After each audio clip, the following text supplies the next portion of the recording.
Welcome. I'm Tracy Smith, and this is Here Comes the Sun, a closer look at some of the people, places, and things we bring you every weekend on Sunday morning. I recently sat down with comedian Gabriel "Fluffy" Iglesias to hear what it was like being the first comedian to sell out Dodger Stadium.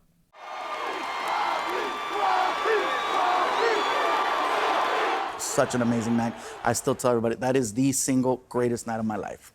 So far. So far. The week is young. I don't talk about politics, religion, or sports, okay? Because all three will divide people. That's why I talk about food. Because food brings people together.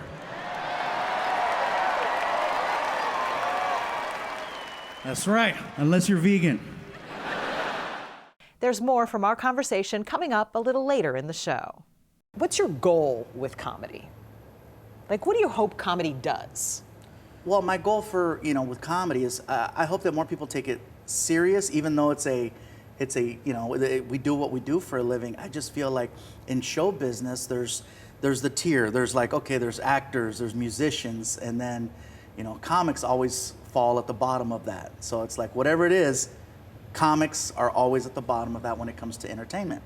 And I feel like we're not given enough credit. Then Kristine Johnson brings us a pulse-pounding look at the phenomenon of Formula One racing and legendary driver Lewis Hamilton. We're all fighting for glory, we're all fighting for chasing time and perfection. There's crashes, there's carnage, there's crazy emotions. British driver Lewis Hamilton is this era's king, with the most wins of all time. He is tied for the most championships at 7.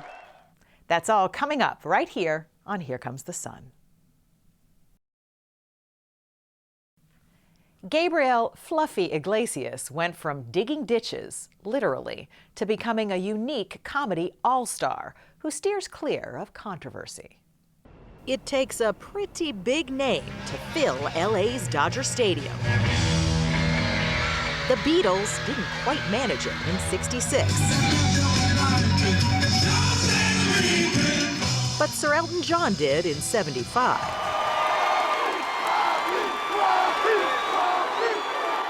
And this guy became the first comic ever to sell out the famous ballpark. All for a comedy special that's streaming now on Netflix. Wow.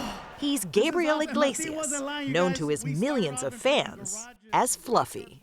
Such an amazing night. I still tell everybody that is the single greatest night of my life. So far. So far. The week is young. I don't talk about politics, religion, or sports, okay? Because all three will divide people. That's why I talk about food. Because food brings people together.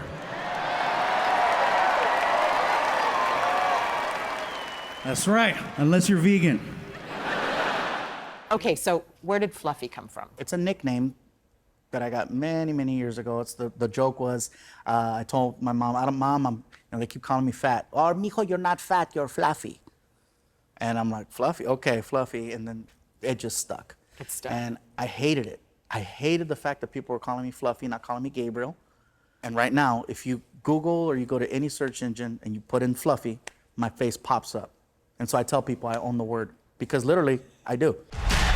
My dog loves me so much, he cannot control his own bodily functions. When I would go home, I would immediately pick him up before anything. And then my girlfriend would get mad. How come you don't come to me first? Because the dog loves me more. How do you know I don't love you more? I said, I don't see a puddle. He also owns a reputation as one of the most successful comedians working today, and by choice, one of the least controversial. Everyone has opinions. And I tell people, I got strong opinions. I go, but I don't put them on stage. I go, you want to know how I feel? Buy me a drink. Let's hang out at the bar.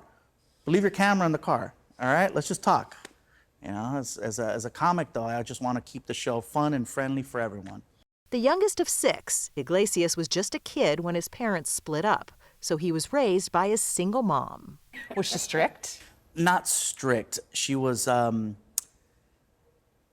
fair. And I tested her many times as a kid. Fortunately, I learned quickly that I don't like pain. And yeah, because back then you were allowed to, and it was encouraged. An occasional spanking or two? that Spanking sort of is thing? light. No, my mom had a belt that she had a nail that she put in the kitchen in the wall, and then she would hang the belt on the nail, and she'd go, I'm your mom, and that's your dad. You let me know when you want to talk to him. And I'm like, okay. Anybody got them mothers that would hit you with a shoe? I had a mother that would throw a shoe at you at the drop of a dime. Even as a grade school kid, young Gabriel was a stand-up comedy fan. This one, Eddie Murphy's Raw, was his favorite. My mom was going to be gone for a couple of hours, and so I got a couple of hours worth of videotapes, and that's what kept me entertained while she was gone. And Eddie Murphy Raw. Eddie Murphy Raw is what I saw and what inspired me to want to do comedy. Next thing I know, I did a school talent show, and the rest is history. Apollo, please welcome comedian Gabriel Iglesias. Like most new comedians, Fluffy's early gigs didn't pay much. I know a lot of you are probably wondering right now, Gabriel, are you related to? Ladies, you better believe it. Hey, trust me, after a six-pack and a shot of tequila, I look a lot like Julio. So he took side jobs to scrape by. I knew a contractor, and I called him up and I said, hey, do you have anything I could do for cash? And he goes, well, all I got are guys that are digging ditches. If you're not too good to dig a ditch, I'm like, I'll go dig a ditch. And so I did that just to get cash. So you'd be digging ditches by day when you had to. Digging and ditches by comedy day at and doing night. comedy at night. Well, listen, if we don't leave right now, they're gonna close McDonald's and you're gonna have to eat at the airport. But it got better. And within a few years, he went from making a living on stage to making a killing. No one ever gives me a hard time for driving one of these, or 20. Now, with a net worth reportedly in the tens of millions, Fluffy Iglesias can afford to indulge his lifelong passion, Volkswagens. So it went from one VW to how many? A few. Yeah, I don't have a problem. His office in his hometown of Long Beach, California, looks more like a VW museum. Each one is pristine and drivable. Listen to that. But if you don't struggle, if you don't know what it is to have to earn something, then will you really appreciate it? How will you take care of it? But it's a hobby that takes a back seat to his career. Fluffy's been known to spend 44 weeks a year on the road. You've had a few health issues that I don't know whether it's due to the relentless pace, but No, it's due to drive-thrus. I'm a heavy guy now, but I used to be 100 pounds heavier. And so, it's easy to do it when you're younger, but when time starts creeping up on you, you got to adjust or it'll adjust for you. did you have alarm bells? I mean, you got diagnosed with diabetes. Diabetes, yeah. And I But- still, like, for example, I wear a monitor right here that keeps tabs on my blood sugar and lets me know when I'm acting a fool. But, you wear this long enough, you already know. I already know, just looking at something, it's like a little extra relationship. Like, you should be doing, I know. Don't even think about, I know. So So do you listen to it? sometimes, but if there's an opportunity for a moment, I feel like I still need my little moments. So yeah, We did it. And few moments are sweeter than his Dodger Stadium gig. In fact, the day before it happened, Fluffy said he knew it would be a hard act to follow. How do you top this? That's been a question. What do we do after this? Because, like, for me, the first thought was after 25 years, maybe I hang it up. I've saved my money. I've paid all my bills. I don't owe anybody anything. I could actually just ride off into the sunset, and I think nobody would hold it against me if I made this the last show. But then there's also the conversation of, well, if you could do one of these, maybe you could do another one. And so, I think that's more so what we're leaning, towards. Yeah, you can't walk away. Come on. I know, I'm too pretty still.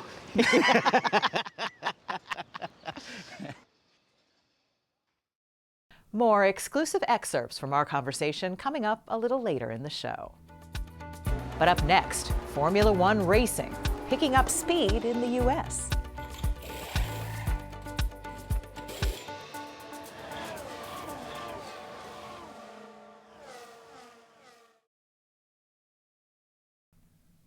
Formula One racing is becoming more popular in the U.S., thanks in part to stars like driver Lewis Hamilton.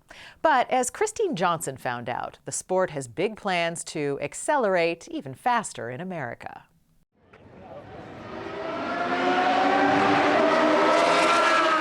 Formula One racing roared into Austin, Texas. So does that protect your ears? Yeah, it's a rush, adrenaline, it's just a pumping in your heart, and you're like, yes. Formula One dates back to 1950. It's equal parts speed, triumph, and danger. Up to 230 miles an hour, usually on tracks like the Circuit of the Americas in Austin, where they'll race 56 laps. What is the draw? We're all fighting for glory, all fighting for chasing time and perfection. There's crashes, there's carnage, there's crazy emotions. British driver Lewis Hamilton is this era's king, with the most wins of all time. He is tied for the most championships at 7. This is how we control the engine. There's multiple different settings for different power modes. An F1 steering wheel is more like a game console. You're keeping track of all of this information. You're driving over 200 miles per hour, and you're like this close to your opponent. Yeah, there's a lot going on. It is kind of crazy. I think the great thing about our sport is like you really go into a different place. So you activate a different part of the brain when the visor comes down. 2022 has been disappointing for Hamilton, with no wins so far. But he's become known for more than what he does on the track. He stands out for his sense of fashion. More significantly, he is the only black driver to ever race in F1, and he has been outspoken about increasing diversity in the sport.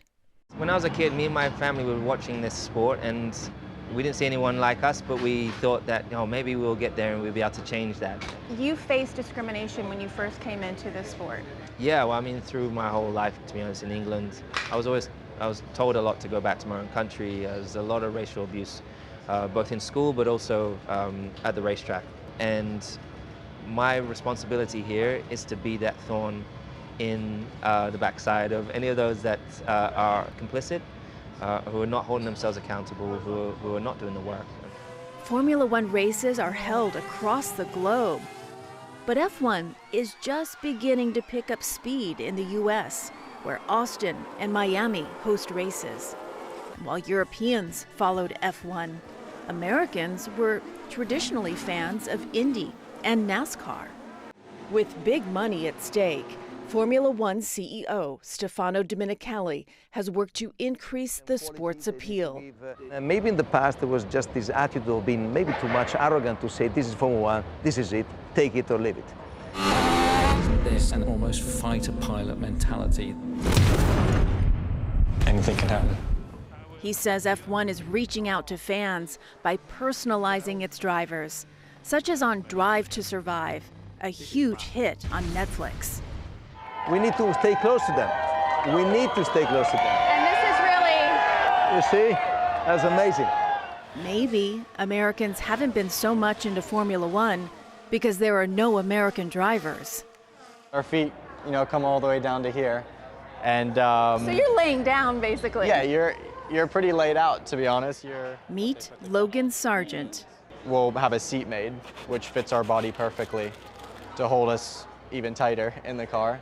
Talk about custom made. Yeah, it's fit to perfection. How's it going? Sargent is 21 years old and races on the F2 circuit, one notch below Formula One.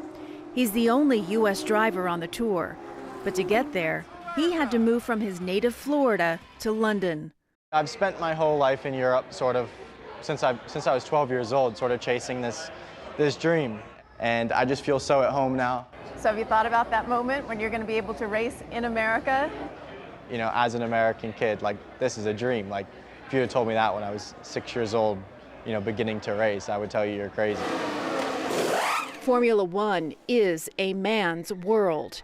Only 2 women have ever started an F1 race. And the 18 talented female drivers leading the grid. But on a new tour, the W Series, all drivers are women, including one American, the only American, Chloe Chambers. This year, I've just graduated high school in June. Chambers is just 18 years old, and racing was clearly in her blood from an early age. This is my Porsche. At 8 years old, she was racing go-karts, winning national titles. She now races for the Jenner team, as in Caitlyn Jenner. As to why there aren't more women like her in racing, It's not a matter of women not having enough talent. It's just not having enough experience. And that just simply comes from not having enough funding. to underscore that point, the W Series recently canceled its last 3 races of the year, including Austin, because an investor pulled out. They're hoping to get back on track next year. But also next year, sources confirmed to us, F1 will launch a series featuring young women drivers. What's your goal? My goal ever since I started racing is Formula One. We are going to interview Lewis Hamilton. Are you ready to go up against him? I would totally be up for going against Lewis Hamilton, yes. A challenge we had to run by the man himself. I love that. I have a feeling that he would be in total support of that, though. I love that.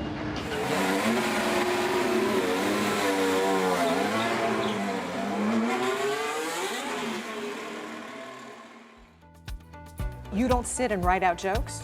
So my process is... Coming up next, more with Gabriel Fluffy Iglesias. Stay with us. Even in school, I was really bad at it. My memory's decent.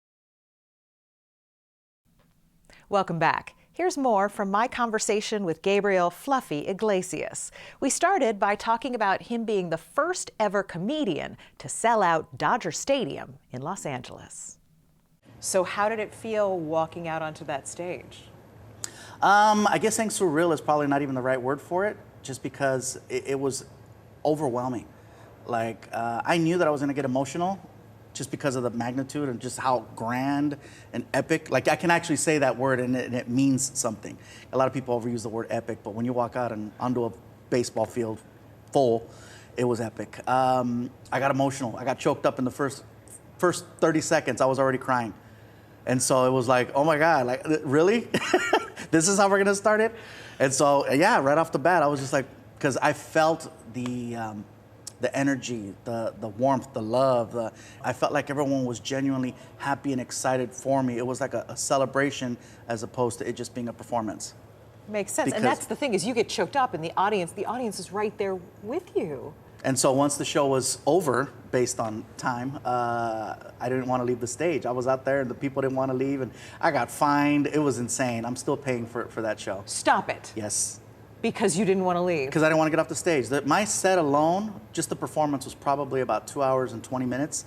And then there was about 45 minutes of, yay, so this was fun, wasn't it? And they just kept replaying the song at the end over and over and over. What's your goal with comedy? Like, what do you hope comedy does? Well, my goal for, with comedy is I hope that more people take it serious, even though it's a, we do what we do for a living. I just feel like in show business, there's the tier. There's like, okay, there's actors, there's musicians, and then, comics always fall at the bottom of that. So it's like, whatever it is, comics are always at the bottom of that when it comes to entertainment. And I feel like we're not given enough credit. It's like if you're an actor, you got someone writing lines for you. You can go coaching. You got, other people you depend on, good sound, good lighting. If you're a singer, you got a backup band. You got instruments. You got, things around you. But as a comic, you are naked. It's just you and a microphone, if you're lucky. So the fact that, to be able to do something like what happened at Dodger Stadium, and it was just me talking, and everyone being like, yeah, we're here to hear him talk. No band, no Hamlet, no Shakespeare. It was just me talking and making people laugh. And I think that I want to raise the bar of comedy and make it something that's a little bit more, than just a joke. Ha ha. It's an art. It is. What's your process? Well, I don't sit and write. I've never been good at that ever since school. It's not that I can't read or write. I'm literate. But you don't sit and write out jokes? So my process is very simple. I cannot sit and write stuff out because it's just, I've never been able to do that. Even in school, I was really bad at it. My memory's decent. And I record all my shows, and then I go back and I review, and whatever got a laugh, I kept. Whatever didn't, I worked on. I have an idea of things that I want to talk about when I go up on stage, so that's already my preparation, or I vent about something that bothered me. And usually when I vent or I get upset about something, for some reason it's funny. I always ask successful people this. How much of it is luck? That's a good question. I'm a big believer in putting out good energy, and I think that if you're nice and you put out good energy and just, you get back what you give out. I'm Tracy Smith. Thanks for joining us. We'll see you here next time on Here Comes the Sun.